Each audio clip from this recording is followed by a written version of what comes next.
All right, this is Tim Wilson. It's Columbus Web Analytics Wednesday, January 2019. We're going to talk about dabbling in data science with Google Analytics. So, it starts off with a question of what is data science, and it turns out if you ask 20 people, you'll get 20 different answers. The one thing that everybody seems to agree on is that data science should be represented by a Venn diagram. This is actually a collection of Venn diagrams that were trying to describe data science. So I'm going to have like a 85% confidence Venn diagram. I don't think anybody has the right answer, but let's say that data science is the combination of computer science, which would be programming using SQL and R and Python or something else, statistics and subject matter expertise. And what I started to realize is that I don't necessarily have to bring all three of those together, but being reasonably capable and growing skills in all three allows me to blend kind of two together and do some things that are kind of interesting and useful. So I've kind of on a mission to make 2019, although I was on sort of the same mission in 2018 and 2017, to figure out how to really start applying aspects of data science to my job as an analyst. So because statistics is part of this, we'll say that we've got kind of a normal distribution. And I'm basically going to walk through 4.5 examples. And my hope is that as you're watching this, we'll run through them pretty quickly. That my expectation, I guess, is that you will find maybe one that you think is the dumbest thing you've ever seen. Maybe two or three that you say that's actually kind of interesting and makes me think a little bit different. I don't know exactly how I'll use it tomorrow, but I could see. I'm glad that I saw that example. And maybe if I'm lucky, we'll have one outlier on the other extreme that you think, wow, this is actually pretty cool. I'd love to go and give that a shot. So the way we're going to walk through these examples is that each one we're going to have kind of an idea, concept. We're going to explore it a little bit. I'll dig in, kind of give the rationale and dig in a little bit. And then kind of the key is that we'll give you sort of a treat for later. And there's one link at the very end that links to all of this stuff.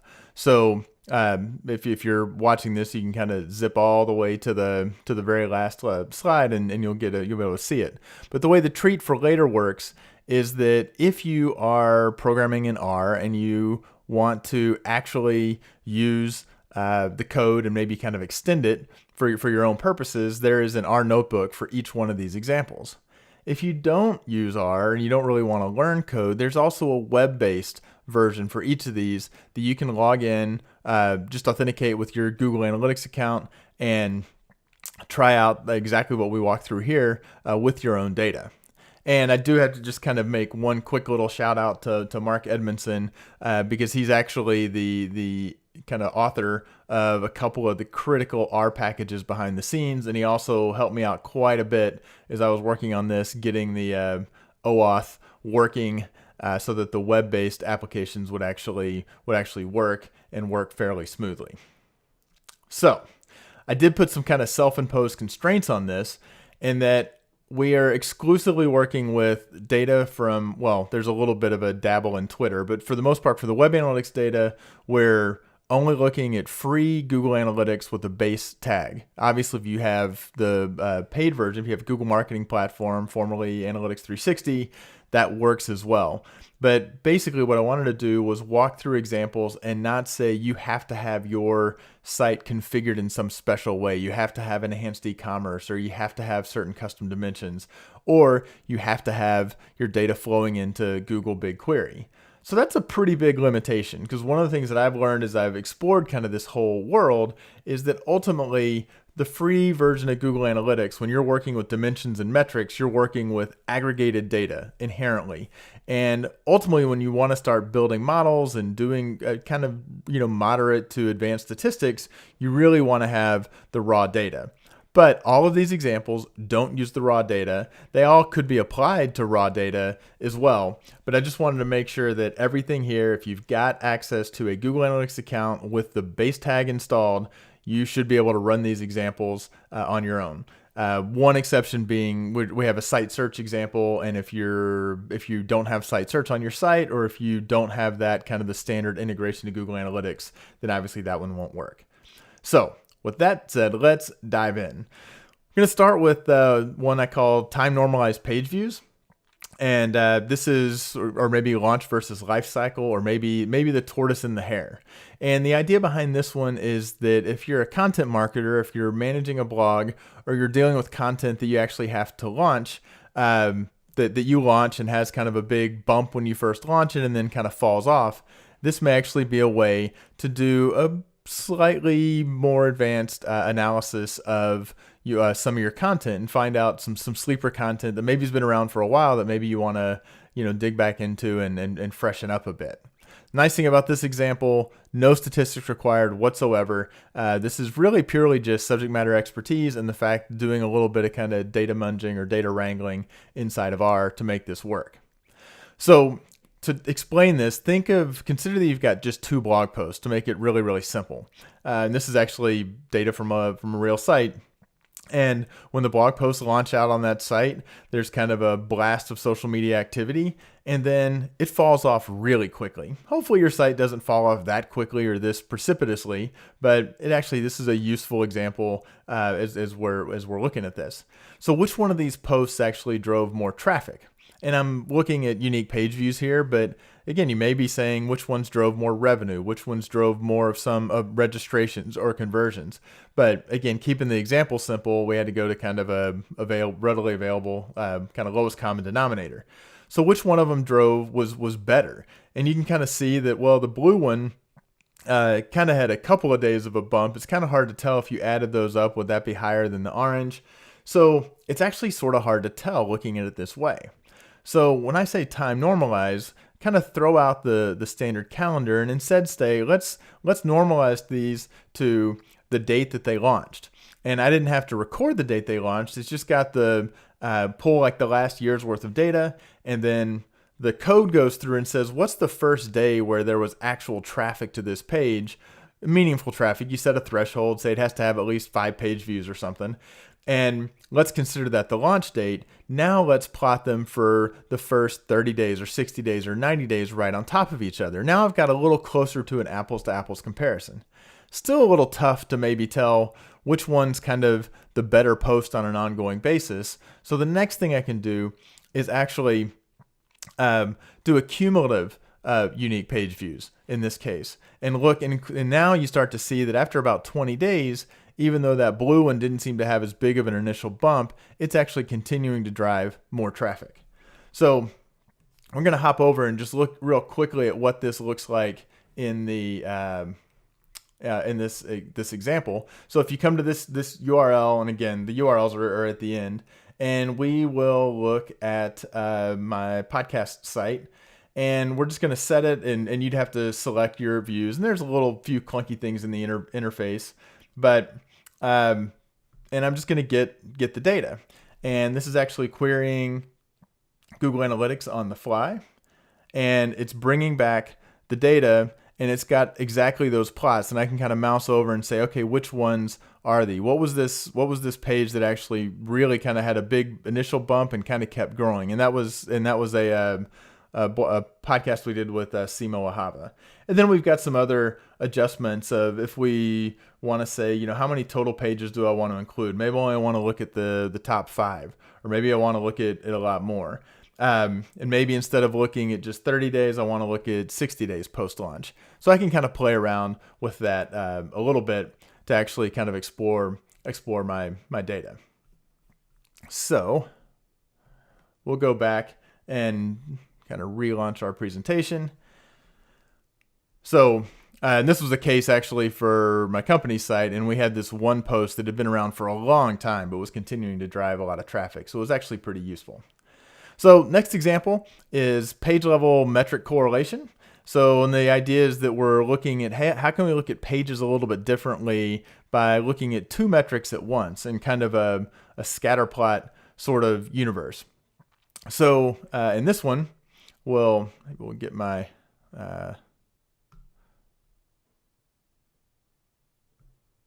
didn't want to do that. Okay. So the idea is that if we look at individual pages, we can combine them with a couple of different metrics.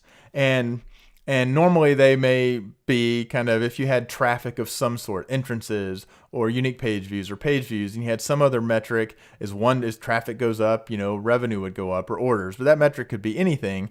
And you're looking for kind of what doesn't look good, what's sort of falling outside of a pattern that you would expect.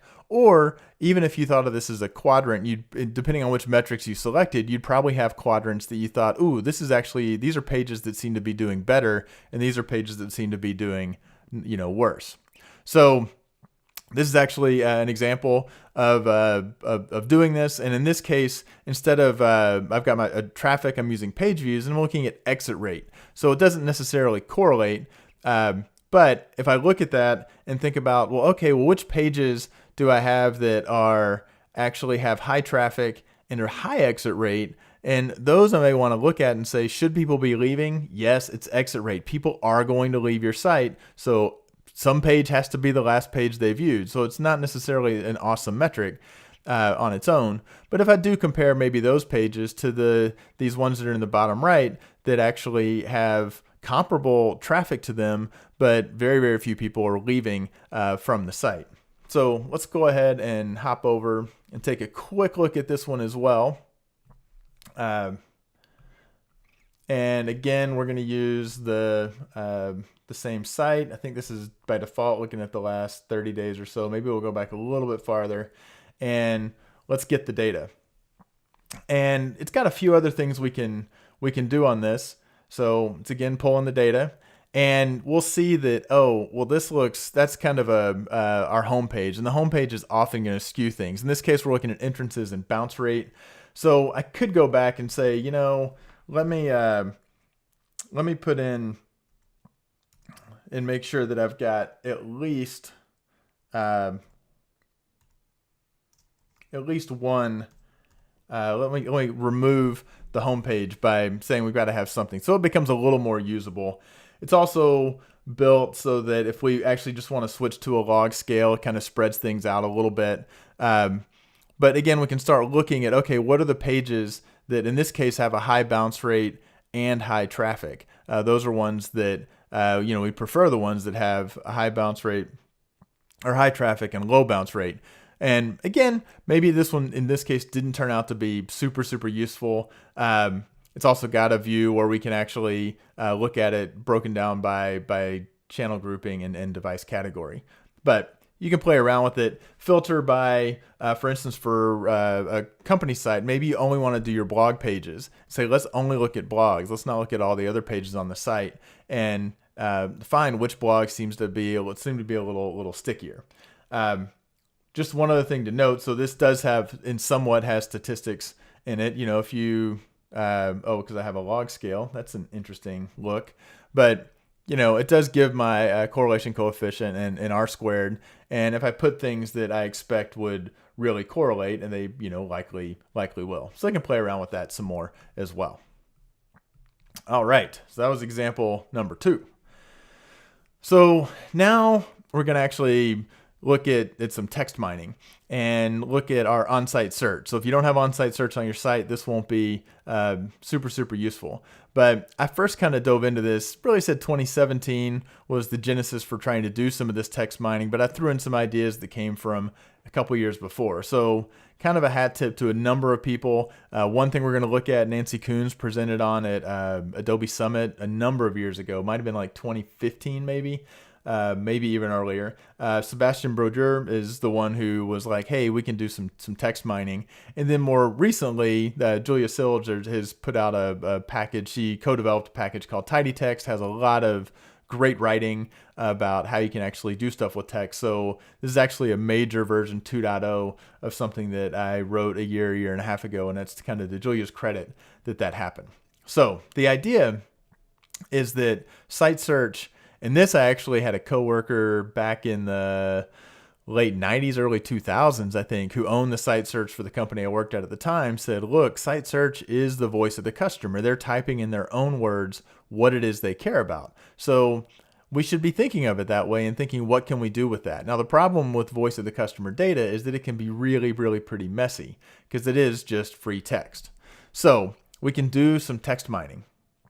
So without doing any mining, this is kind of Nancy Kuhn's idea, was, hey, if you just do a simple regex search, and you can do this right in Google Analytics for searches that start with how, what, why, when, where, who, you'll get a list of questions. And that's all this is a filtered list. So there aren't many searches, but they're very, very specific. And you could actually start filtering down from this to say, okay, maybe show me all the questions that have the word balance in them and see what types of questions people are asking.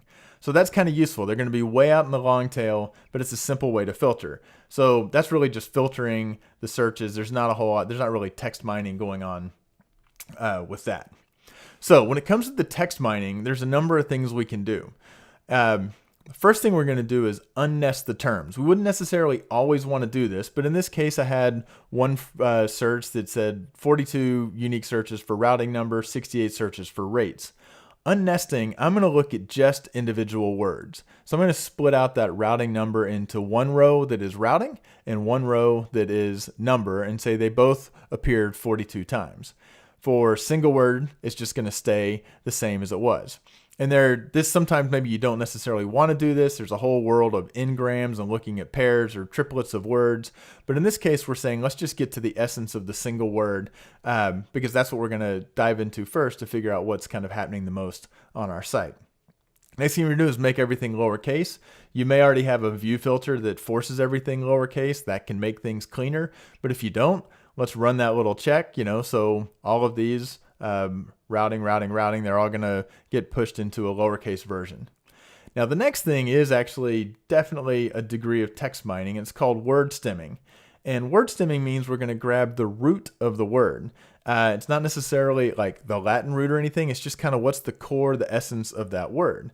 And so we may have different words showing up, routing, route, routes, and all of these would get stemmed to just the character string ROUT.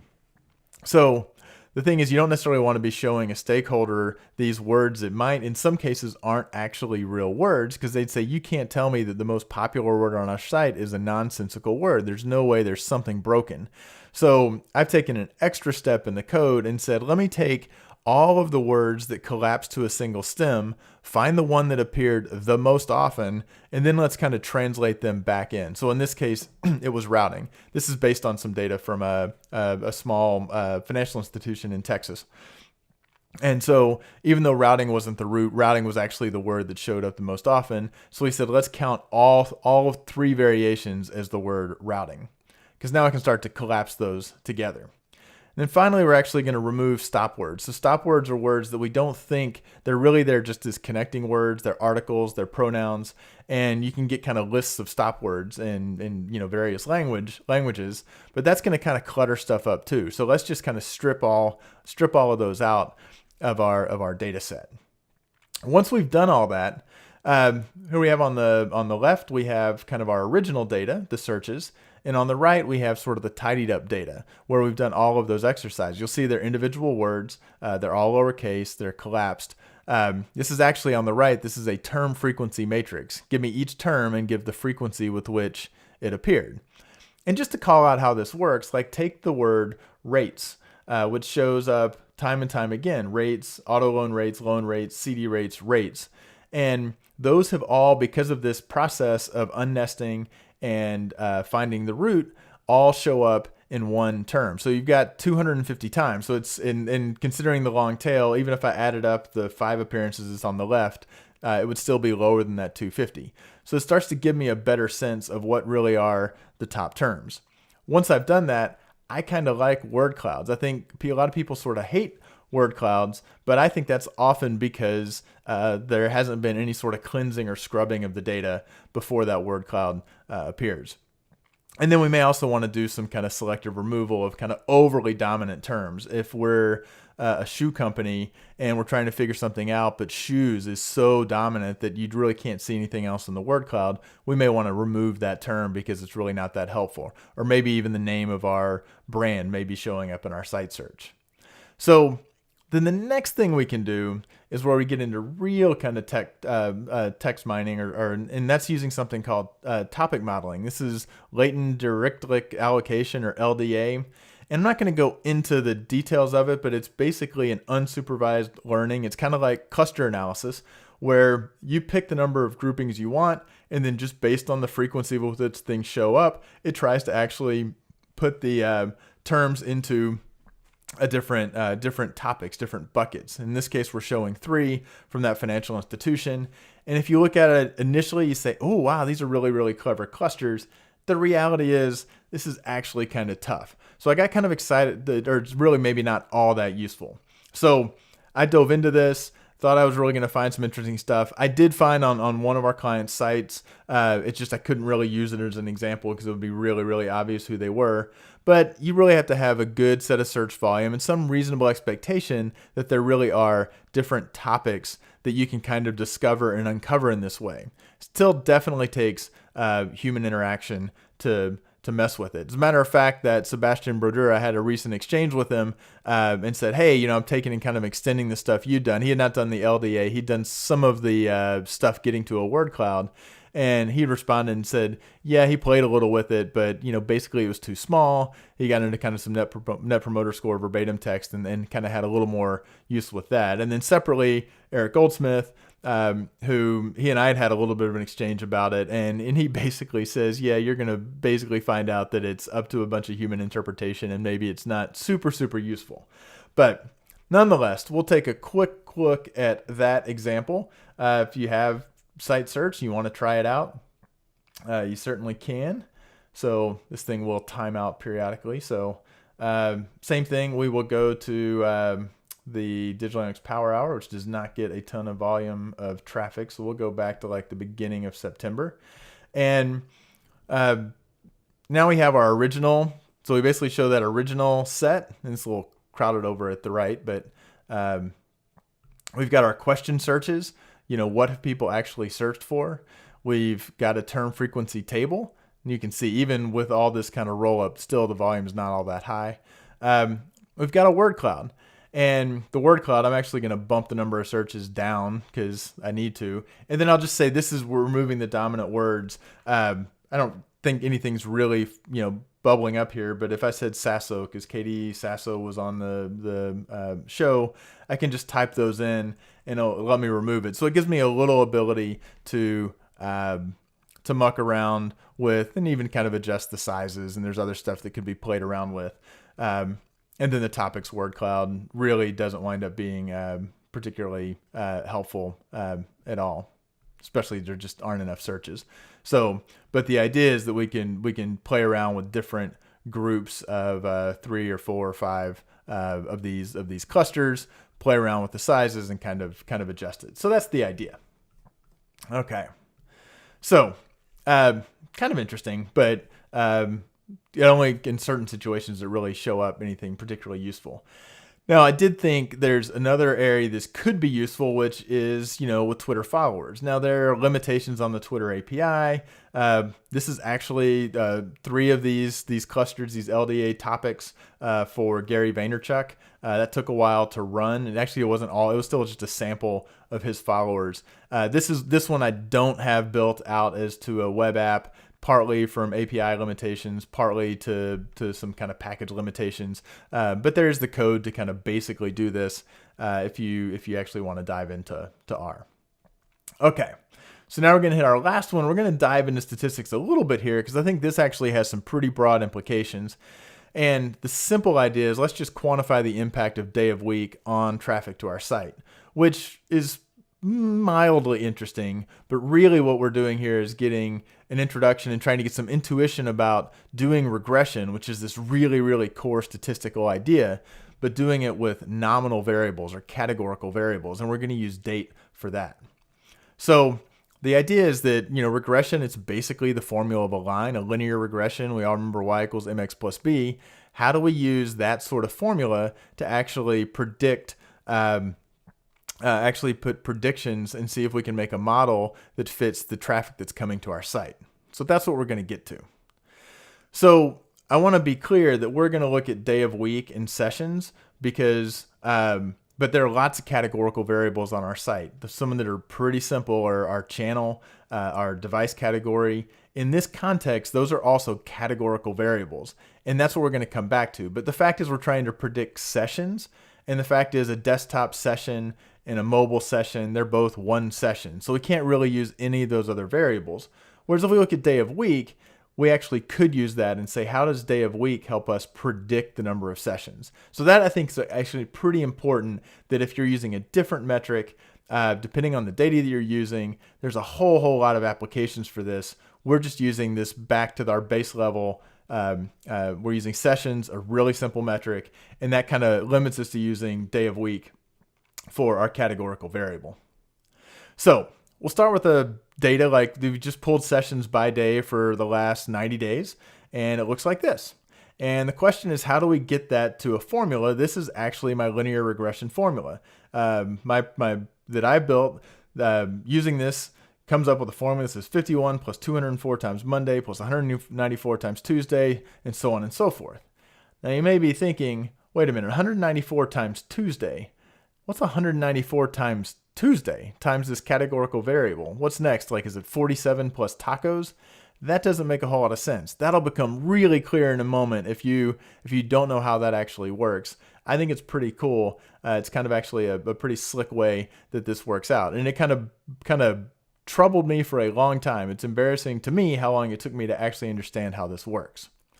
But what we're going to do is we're going to start by pulling our daily data. This has weekday, so that's actually available in the Google Analytics API. But if I have a date, I can get that pretty easily with the formula.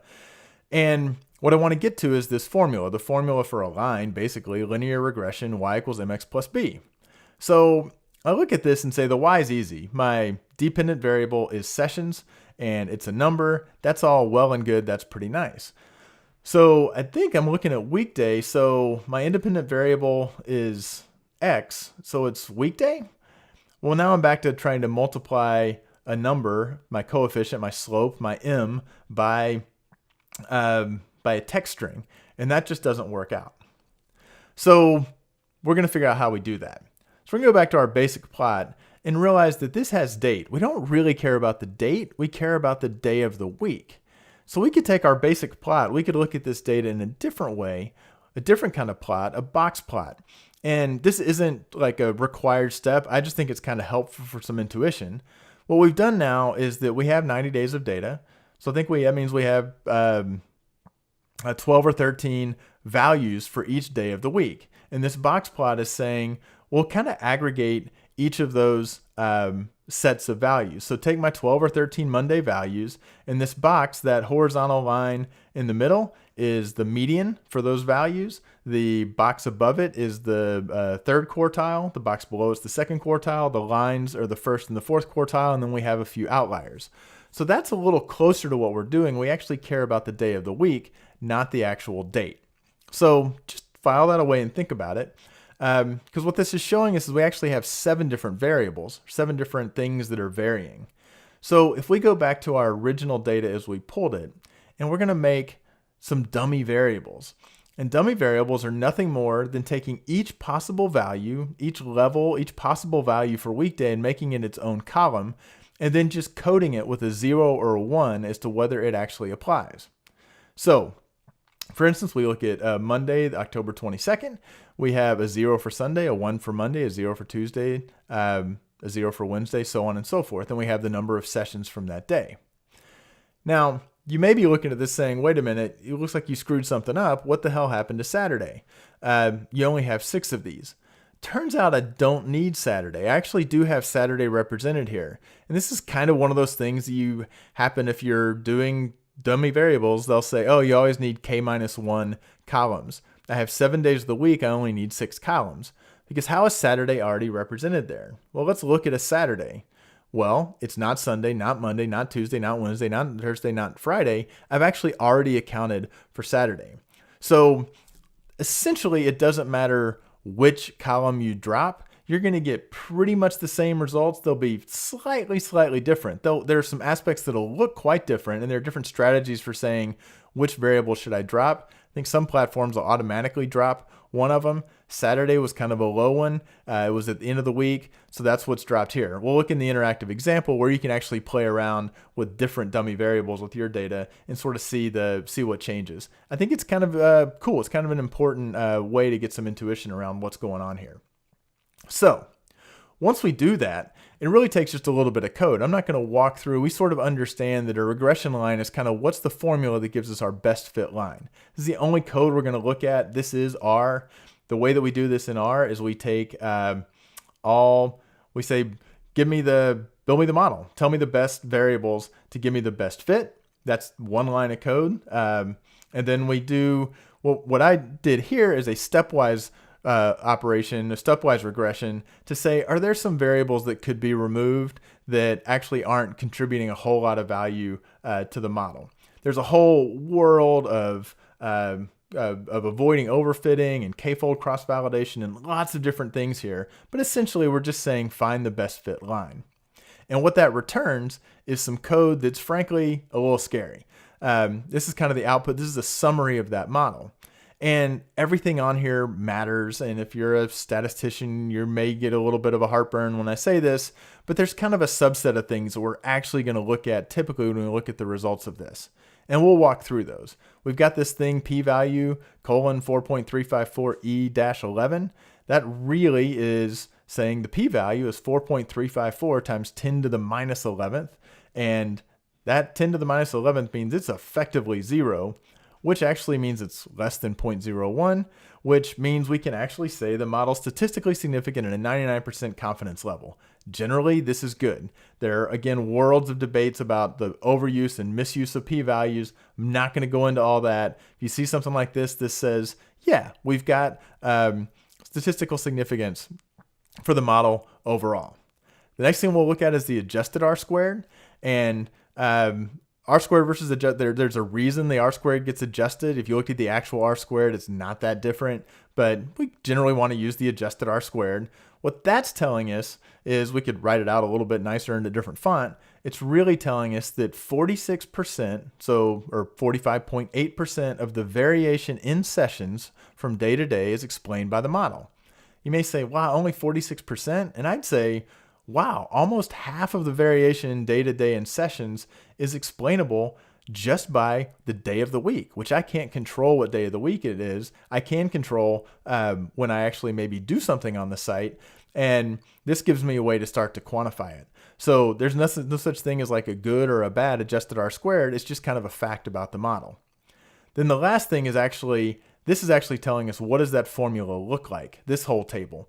And we can kind of pull out the relevant pieces of that, what the variable is, what the coefficient is. It's called value in that table.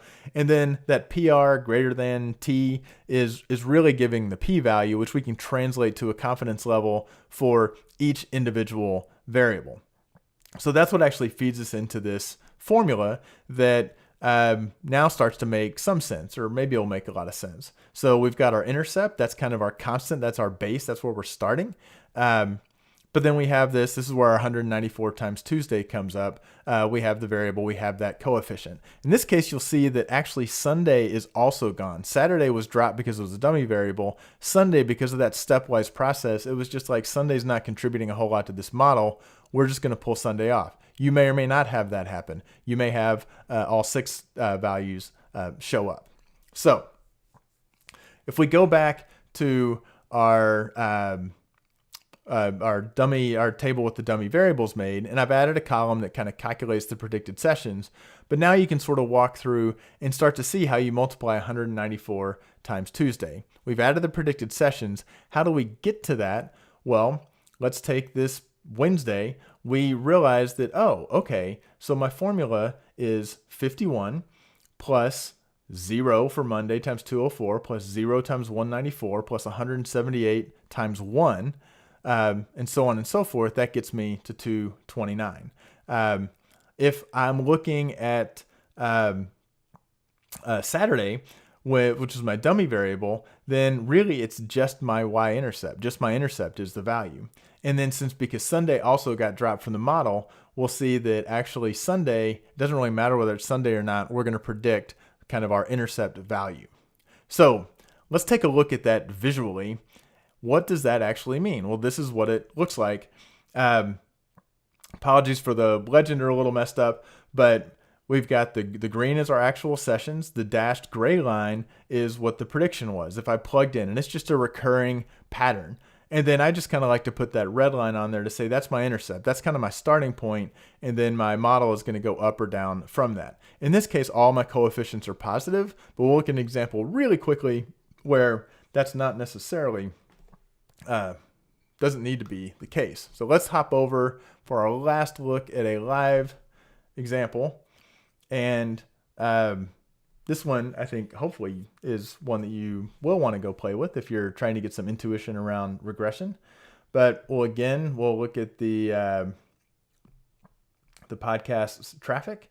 We'll get the data, and I think that's the data that I had pulled. So this just kind of walks through all of those different visualizations that we just talked through to sort of get an understanding of how these different things break out. It gives us the messy stuff, it gives us the more plain English, and it gives us the visualization. What I want to show though is that it defaulted to having Saturday as my dummy variable. And what we'll see is that if I picked like Wednesday instead, the formula changes quite a bit. My intercept moves way up, but that means now I have negative coefficients as well because I'm actually adjusting them negatively. I may want to look over and say, okay, if I had Wednesday, I had an R squared of 0.41. If I change it to maybe Sunday as my dummy variable, maybe it changes a little bit. So there will be sort of slight fluctuations. The formula will change quite a bit because basically I'm moving that baseline, and do I need to move up or down from it? But the actual predictions, the line is going to be roughly very, very similar. The actual prediction line that the model outputs, the result of it will stay fairly steady along the way. So with that, back to presenting. I'll figure out how to toggle this stuff. I want to go back to this because yes, we just looked at day of week, but hopefully you're now realizing that, aha, now I see how I could actually jump into some of this other stuff with maybe a different metric. The key to remember is it does matter how many levels you have. With device category, you have 3. So that's going to be 2 columns of dummy variables. If your channels, if you have 8 channel groupings, you'll have 7 columns of dummy variables. So you can't really do this necessarily with page. If you have 1,000 pages on your site, you'll need a ton of data to be able to support that many variables. So keep that in mind as well. You actually there's a relationship between the number of variables you can look at and use that relates to how many individual observations or data points of data that you have. But hopefully that's been some level of intuition around regression. So if you go to this bit.ly, bit.ly/ga-and-r,